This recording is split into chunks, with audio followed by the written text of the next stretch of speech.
This wasn't just a movie about the bond between two people, it was a story about the lifelong battle of two souls carrying emotions too deep to reveal. But how can a film stay genuine when one of its stars didn't even want to be part of it? What makes a man spend his whole life refusing to even mention Redford's name?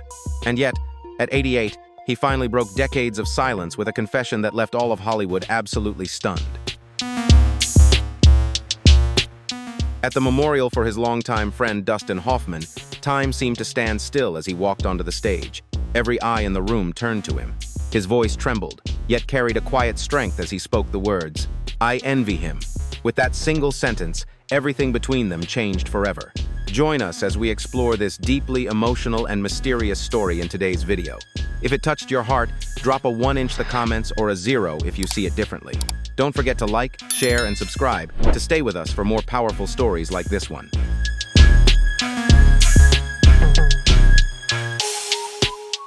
It was as if both had silently agreed that silence itself was the only way to protect what was left of their past. Then one evening, fate intervened. They unexpectedly crossed paths at an art fundraising event in Beverly Hills. Amid the glittering crowd, Hoffman froze, watching as Redford stepped onto the stage, his hair now silver, his smile still calm and unmistakably familiar. When Redford turned, their eyes met for a brief moment. No words, no gestures, just a simple nod, as if to say, "I still remember." They stayed that way, quiet, courteous, yet distant, two men who had once shared everything, now standing as if they belonged to entirely different worlds.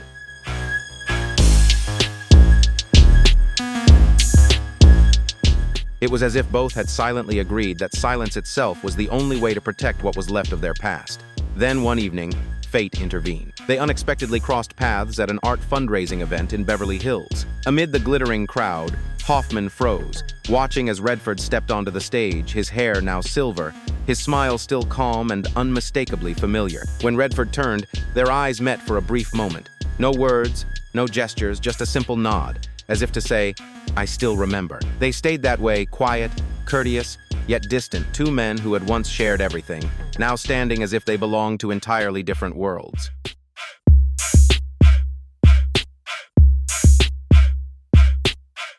After that night, Hoffman went home late. A friend later recalled that he sat quietly in front of the television, watching an old 1976 interview, the one where he and Redford laughed together, reminiscing about all the president's men. When the friend gently asked, "Do you ever want to see him again?" Hoffman paused before answering softly, "I'm afraid I wouldn't know what to say anymore." The two men who had once been as close as brothers could now only speak through old clippings, fading interviews, and film reels frozen in time.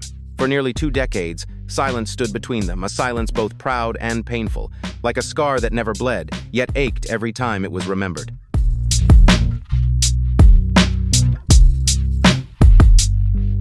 And then, when Robert Redford passed away, Dustin Hoffman finally broke that wall with a confession that brought the world to tears. In September 2025, news of Robert Redford's death rippled through Hollywood. No warnings, no long illness, just one quiet morning. He slipped away peacefully in his sleep at his Sundance home. That same day, Hoffman was in Los Angeles, working on a small independent film. When his assistant approached and whispered, "Robert Redford has passed away," he simply nodded, saying nothing. But moments later, his eyes filled with tears, and he turned away so no one would notice. A crew member later recalled, "He just stood there silent for 5 whole minutes. Then he gently set the camera down and stepped outside for a cigarette."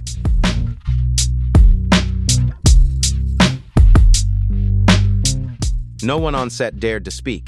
That evening, Hoffman returned home, switched on his old television, and replayed a 1976 interview, the one where he and Redford laughed together, talking about Watergate and the film that had defined them both.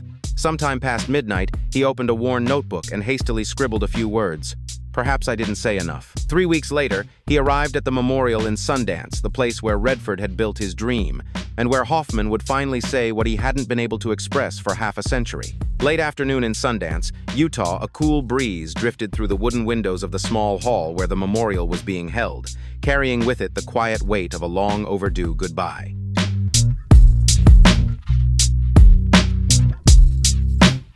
A soft amber light bathed the room, glinting off rows of black and white photographs of Robert Redford lining the aisle, Redford young on set, Redford laughing behind the scenes, Redford standing quietly among the hills he loved. In the front row sat his old colleagues, alongside a few young directors whose careers he had once nurtured. The press had been asked to keep their cameras silent, yet the lenses still followed discreetly, drawn by the gravity of the moment. Then Dustin Hoffman appeared, his hair white as snow, dressed in a simple black suit. His shoulders were slightly stooped, his left hand resting on the podium, his right clutching a wrinkled sheet of paper. The room fell utterly still.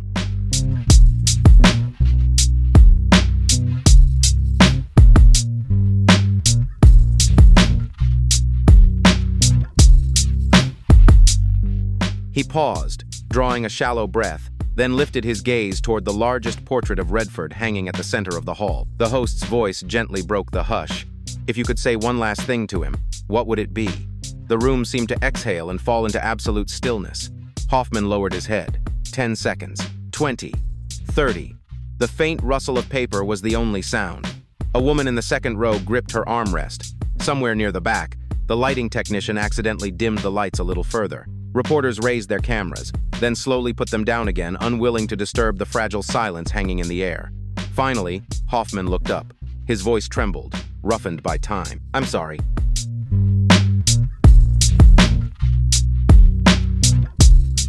"I was jealous of him," Hoffman said softly, his voice trembling. "And that jealousy, that's what killed our friendship." No whispers, no gasps, just a breath released somewhere in the room, then held again. He paused, swallowing hard behind his thin glasses. "Robert once pulled me out of a storm in this business," he continued. "He told me, 'I believed in you when all of Hollywood didn't.' And I never gave those words back to him." In the fourth row, a silver-haired director quietly handed a tissue to the person beside him. Behind them, a cameraman lowered his lens, whispering to himself not to film this moment. Hoffman unfolded the wrinkled sheet of paper but didn't read from it. "One night," he said, his voice breaking, "after the screening of Ordinary People, Robert called me. I didn't answer. 3 days later, he sent me a small card.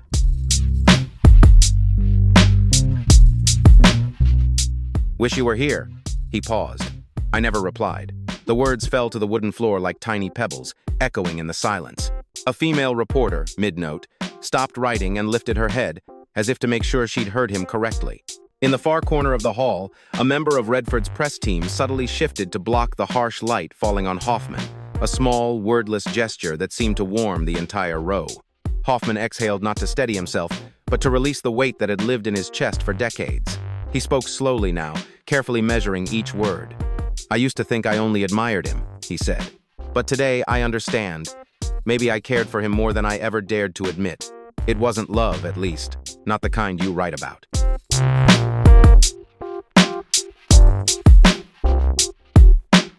"The kind of bond," Hoffman continued softly, "that makes you want to stay close, yet fear being truly seen." In the family section, someone nodded gently. In the press area, a few camera shutters clicked, then stopped. The photographers understood.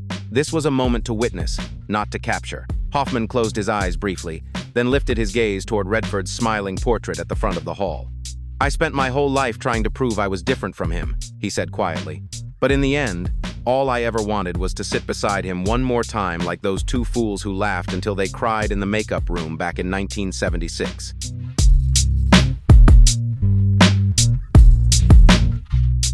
A soft sigh drifted from the back row belonging to no one in particular. The host gripped the microphone but said nothing. Backstage, a technician stood frozen, hand resting on the lever, letting the silence settle like weight across the room. Hoffman folded the paper slowly, as though closing a debt long overdue. His voice, low and unsteady, broke the stillness. "I learned this far too late," he said. "Sometimes, jealousy is just the way we hide our truest feelings." He didn't bow. Instead, he laid his palm gently on the podium, tapped it twice a quiet farewell, and stepped back. The entire hall rose almost as one, yet no one clapped.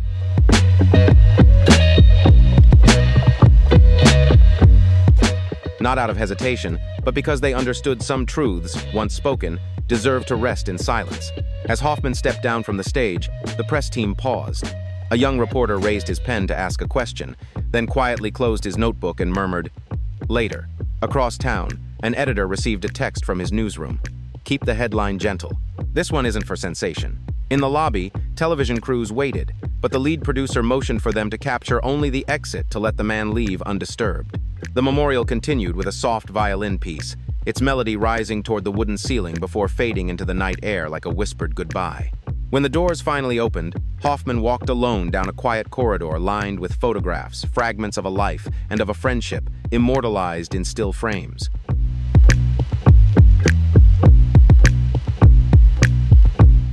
He stopped before a photograph of Redford standing in a snow-covered forest, wearing a faint, unguarded smile, the kind not meant for any camera. No one captured the moment. The only person nearby quietly turned away, leaving Hoffman alone on a small private island after years of distance. And in that instant, everyone present seemed to understand Hoffman wasn't seeking forgiveness. He was restoring the quiet dignity of a friendship long distorted by fame and headlines.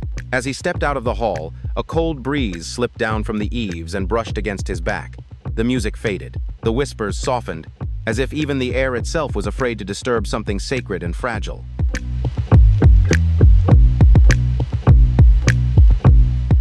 Editors on Wall Street and Sunset Boulevard began to type, but that day, their words came out softer, slower. No one felt the need to analyze or embellish anymore. The story was already complete, told by a man who had lived fully, without pretense or defense, offering only the fragile honesty of someone once regarded as one of Hollywood's most powerful figures. Each word he spoke carried a quiet composure, and beneath it, an unmistakable sadness. And in that moment, everyone understood. The truth Hoffman had carried for half a century was never about guilt. It was about vulnerability, the kind that reveals the deepest, most human part of love and loss.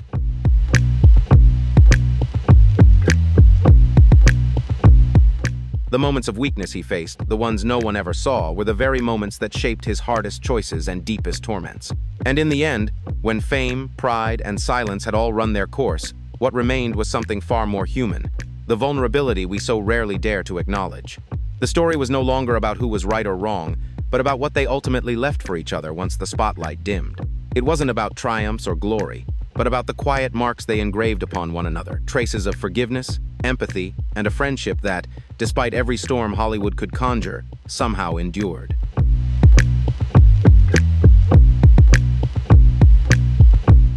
Robert Redford was laid to rest at Sundance, the place where he had poured his heart into nurturing art, where every brick and every tree seemed to carry the touch of a man who believed that cinema could, in its own way, redeem the world. Outside, snow draped the wooden rooftops in silence. Inside, the memorial lights lingered on his gentle smile, glowing softly like the final rays of a setting Sunday.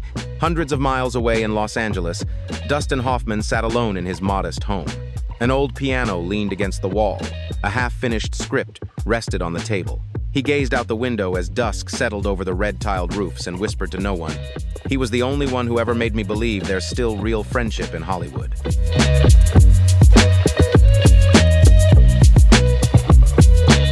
His voice was rough, echoing from somewhere deep within his chest, each word carrying a weight that sorrow alone could not explain.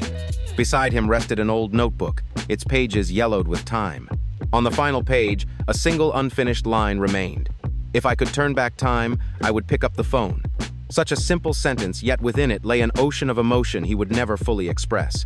Though their story had ended long ago, its echo still lingers in the hearts of those who remember.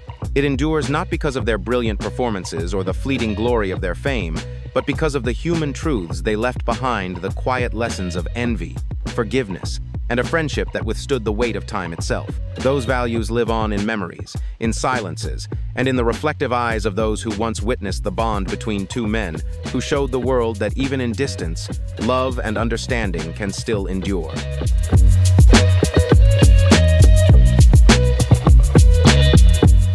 What do you think about this enduring friendship? Was their bond something deeper, something that went beyond all the glitter and glamour of Hollywood? If today's story touched your heart, leave a 1 in the comments or a 0 if you see it differently. And don't forget to like, subscribe, and hit the notification bell so you won't miss the next incredible story. Thank you so much for watching, and as always, I'll see you in the next video.